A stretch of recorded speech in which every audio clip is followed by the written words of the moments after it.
Awesome artists!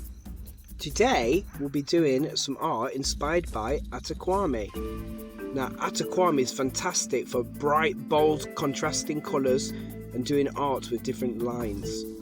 Atta Kwami was born in Ghana but he moved to England, and his art was really inspired by African and Ghanaian traditional art and his mother, who was also an artist. Here is a famous sculpture by Atta Kwami called The Gateway to the Sea.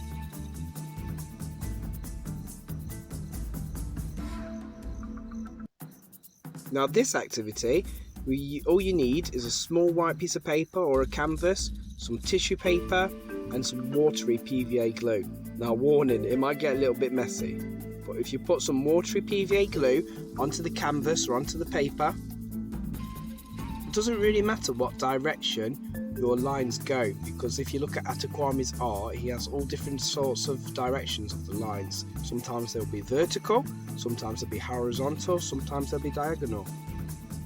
Now look, I've used orange against the blue now. These are contrasting colours. The orange and the blue really stand out and look bold next to each other.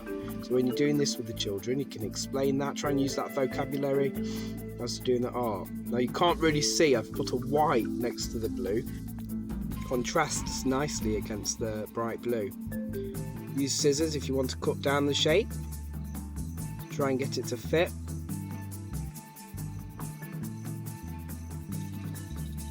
So we've got some white and black as well that really lets the other colours jump off the piece that you're doing. That's my little girl's hand there. We had 4 of us, I was doing this, and then 3 children were doing their own as well, so at the end we can put all of them together to create a bigger piece of art. When you're doing this, there's lots of discussions you can have about primary colours, secondary colours, how they look when they're next to each other. Now, I love the way as well, there's no rules, doesn't matter what way the lines go, it doesn't matter.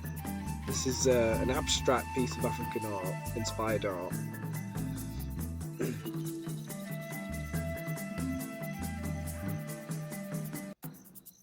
As I've said, it's going to get messy. If you look at the table, there's lots of watery PVA glue all over the place, so choose your surface wisely. Don't be doing this on the carpet.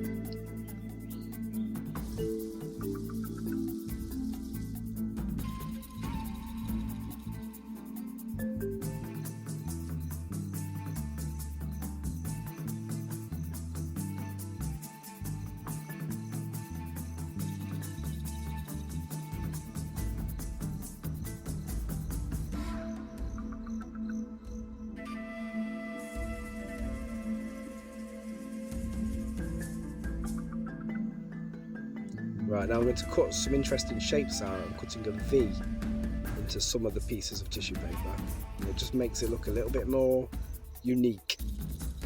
And of course you don't have to use tissue paper, you could use paint, you could use crayons, you could use wax crayons, you could use felt tips. They'd all have the same effect as you put those colours next to each other. Now I'm covering mine with a watery PVA glue to give it a nice finish, so when it dries everything looks bright and bold. So that's mine, this is my piece, inspired by Atta Kwami. Doesn't matter which way it goes, there's no rules. Now, this is mine amongst my children's, and we've put them together, okay? And even though they're very different and very unique, when they come together it looks like one big piece of art. And right now we've got this stuck in our dining room on the wall, and it does look a bit funky. It does stand out on the wall. Now we will be doing a big piece now on the carpet, but don't worry, there's no glue involved. So we use masking tape to make a square on the carpet, and then we've got lots of bright coloured pieces of paper, and we're going to do the same again. We're just going to be putting these lines down inside the square and really explore what they look like when the colours are next to each other and which angles we put the pieces of paper on. They don't always have to be vertical, they don't always have to be horizontal, they don't always have to be diagonal. There's no rules. Here we go, a diagonal black piece there, which looks really good against the yellow.